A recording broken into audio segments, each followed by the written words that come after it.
Hey everybody, welcome back to Quali-Tea time. So, the first and most obvious piece of news today is I finally have a new chair. So, this is the GT Mega Pro Racing, as if you couldn't guess by the triple branding on this thing.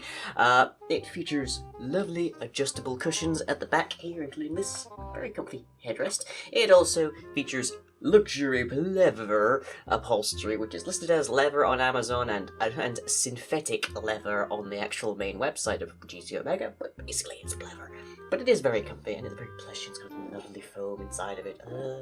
And also included is highly adjustable armrest, which is great for my wrist and whatnot, as well as an adjustable backrest, which I kid you not actually is blurbed as, like, perfect for gamers taking naps. Presumably, when you're trying to get something decent in quick play and having to wait through all of the loading times. Hi! But this wasn't cheap, but I figured it was probably long past overdue. My old chair was nice, but I had to add like 3 different pillows and cushions and such to make it the slightest bit actually appropriate for my spine in a long time. And this is just so good it's apparently criminal. Okay, right, just drive on past. Bye. Also, on that news, I guess, is that my wrist is fully back to functioning.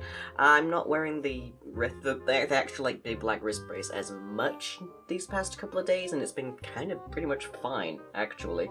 Probably gonna keep wearing it just so that I don't do myself another injury, and of course I'm gonna keep wearing my detachable, like, soft plush Genji butt, I guess, just to make sure that I don't, like, destroy myself a little bit, because that's something I need to get better at taking care of. Me, speaking of taking care of things, it is being, well, it is, whilst I'm filming this, at least, it is Valentine's Day, so happy Valentine's Day to Fuzz, and I shall be certain to give them all sorts of hugs and smooches and all sorts. And happy Valentine's Day to everyone else who might be celebrating, whether you are interpreting this as the Finnish Friends Day, or as the, more dominant Western cultural thing of Valentine's Day, which, a few facts about that. So, Valentine's Day originally was created to honor several Saints Valentinus, progressing through the Roman period and all sorts, so even before Christianity was the massive dominant thing, actually, Saints Valentinus existed. One such saint, and it's worth noting, a lot of these dudes were killed. A lot of them were martyrs. But one such Saint Valentinus was martyred in Rome for marrying soldiers who were forbidden to marry, as well as for marrying Christians because they were persecuted at the time, but Christianity loves to play the persecuted card. According to a legend, that particular Valentine began the sort of giving Valentines tradition with giving a letter to his jailer's daughter whom he had miraculously cured of something. It's not exactly clear exactly what this particular daughter was suffering from, but he signed the letter to the jailer's daughter as "Your Valentine," roughly translated. So that's sort of where the Valentine tradition began, but the day was later given its romantic vision in the 14th century by Geoffrey Chaucer. Yes, author of the Canterbury Tales, Geoffrey Chaucer, and his particular social circle. And if you've read the Canterbury Tales, boy does that seem like an interesting history. But anyways, on to the schedule. On Thursday, it's an episode of The Lost Hands as the Inquisition enlists the mages, but things are a little topsy-turvy in Redcliffe. We also have Midnight Souls at 11 PM GMT over twitch.tv/LangandBadmon. On Friday, it's an episode of Dungeon Maker as we look to making the new grinder be a little bit more user-friendly, as well as a lot more eye-friendly. On Saturday, it's hopefully Dungeons & Dragon Hat's Path of Steel. We actually couldn't find our cat and monkey this past week, so hopefully we've managed to find them. But that will be at twitch.tv/thedragonhat at 9 PM GMT. On Monday, it's an episode of Springrealms as we show off some dungeon progress on the Great Harbour. On Tuesday, it's an episode of Edgington as we move from Wizards and Sorcerers to Jacks of all Trades versus the Masters of One, which sounds like a Saturday morning TV show, gotta say. We also have York Dwarves Live number 77 at 9 PM GMT over at twitch.tv/LangandBadmon.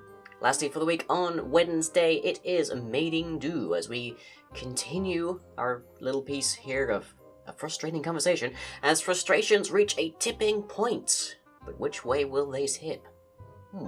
And on to the questions. So as always, these are drawn from the comment section of the preceding video.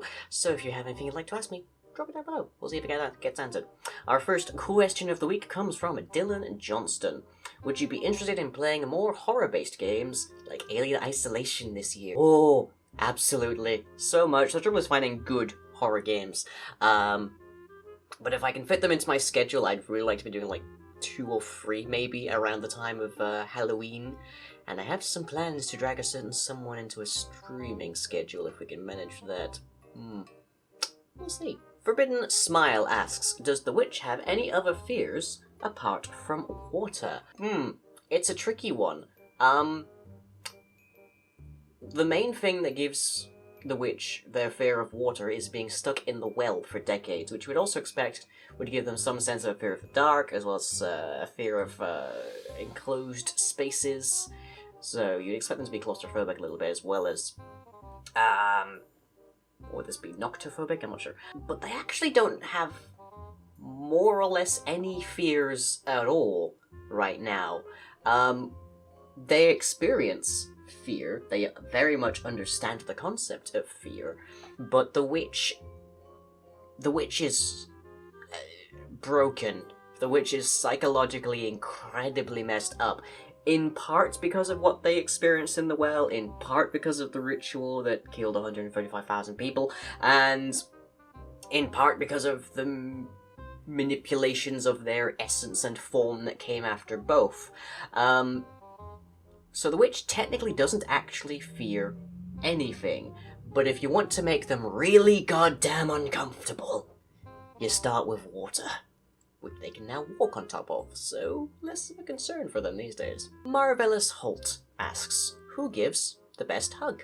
And how would you get a sincere hug from the witch? Who gives the best hug? That would be Lao Ying, otherwise known as Summoner Lying, who is very, very cuddly. A second runner-up on that would be Yokai Lying. So, yeah, the priest and the summoner. Good hugs. And as for how you would get a sincere hug from the witch, believe it or not, be a small child. Because the witch has an actual fondness for children, and doesn't try to terrify them, because they're supposed to be afraid.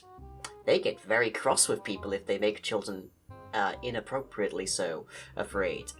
Too Many Fandoms asks, are any of the Dungeons & Dragon Hats series in the Lyingverse? The first Dungeons & Dragon Hats campaign we had with Marshall's Ghost was heavily inspired by the historical setting of Arcania in the original Remember comics.